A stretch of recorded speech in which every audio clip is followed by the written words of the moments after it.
رمضان السنة دي غير كل عاداتي، رمضان السنة دي غير كل عاداتي، رمضان رمضان رمضان السنة دي. أعوذ برب العرش العظيم من شر وسواس الشيطان اللعين الرجيم. بسم الله الرحمن الرحيم. اللهم صل وسلم وزد وبارك ومجد وكرم على الرسول سيد السند العظيم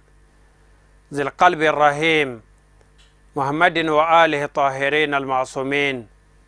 وبعد أيها المشاهدون الكرام، السلام عليكم ورحمة الله تعالى وبركاته. أم بدي تفسير في الله جبا أمي تغيين على فيك بوشتانة ترى كان سنسين على تغوي كاكشين نما دلالة فيك كيكرا بلي بلي إنكا الناس مغسان ماو أنا كسابا نماو أني مغا يو نفتغوني والي نما كي فوكا تاسي جودو مالك أننا يولا نامبورا يمو فوكا والي نمان دو نسلام ياكا فولي كاين فولي مي أدامينا ويكشي أچمانچا ويهينا يا اللبا ويباركاي no de Allah ta'ala ka hina naka kisha naka barka ala ko jidi nana o kelengele na bela jilenka afulen ko ka wali mando ama fili nawafil Ramadan sungalo bele bele ngina mayali kene awe o de sanfe ka nafla o diawma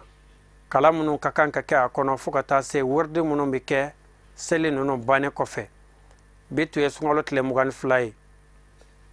an dona tle tan laban kono sungalo e tan sigiroma sabaye tan laban ambe o de kono nabi wele ko ashru awakir tan laban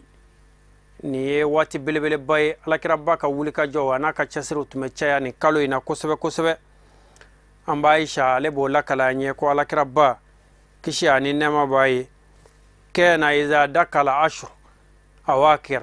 ko alakira batun kerani sungalot le tan laban dona akan ahya al-layla tumashu nyinamaya aka sunogo tunga dogo sungalo shutan laban konnana abashu nyinamaya ni seluye abashu nyinamaya ni zikruye ala kusmau abu nyinamaya ni sarakati boye ni hina ni makari wa ay qaza ahlahu wa tumaka dimaya fenen la kunu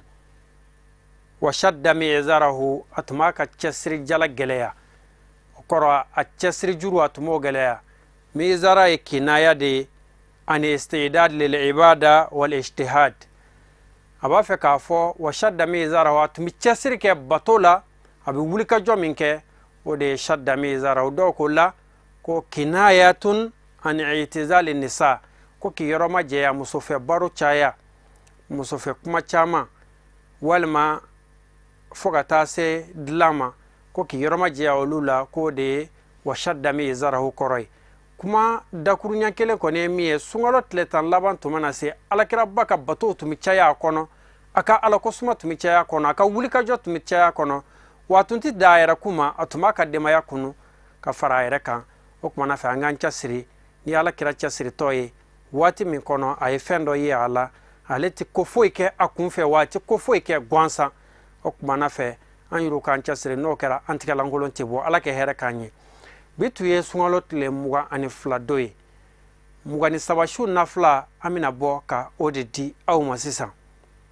sungalot le muga ani sabashu nafla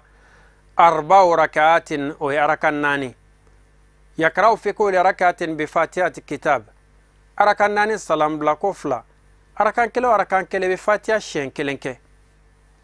nitlalola suratul nasr iza jaa nasrullahi wal fatuhu وسورة يبو كلا كتاب لبانا شندورو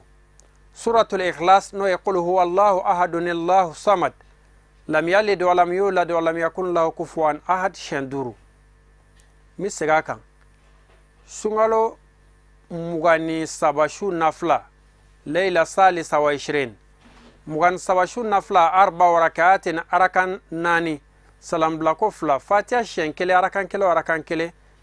إذا جاء نصر الله نو سورة النصر شندورو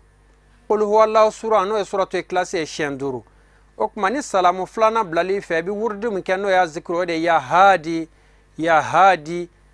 يا مسامي مي جون كاندا كابلا سرات كتلينكا يبو أكما كان تانغا سجي شنكمه نايا كي على كامينة ناوكلينغلي نابلا جلمبلو anga foli na anga wali mando ambo la sewma aw minnu tun sɔgɔlen don an na Mali kɔnɔ ani Mali kɔ kan k'a fɔ a ye a y'aw sɔgɔlen to TV Sirifila la a tɛ fɔ aw jigi kɔ fiyewu a ka diinɛ bilasiralikaw na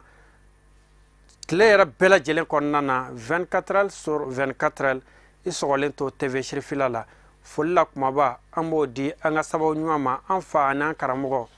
Sayed Sharif Usman Madan Haidara fo y'a fɔ Bangoni Kuluju la sunkalo belebele in kɔnɔ a b'a la ka an nɔrɔ ka an bilasira ni daba ma ka kuranɛ in fasarali ye n'o ye kuranɛ tafsiri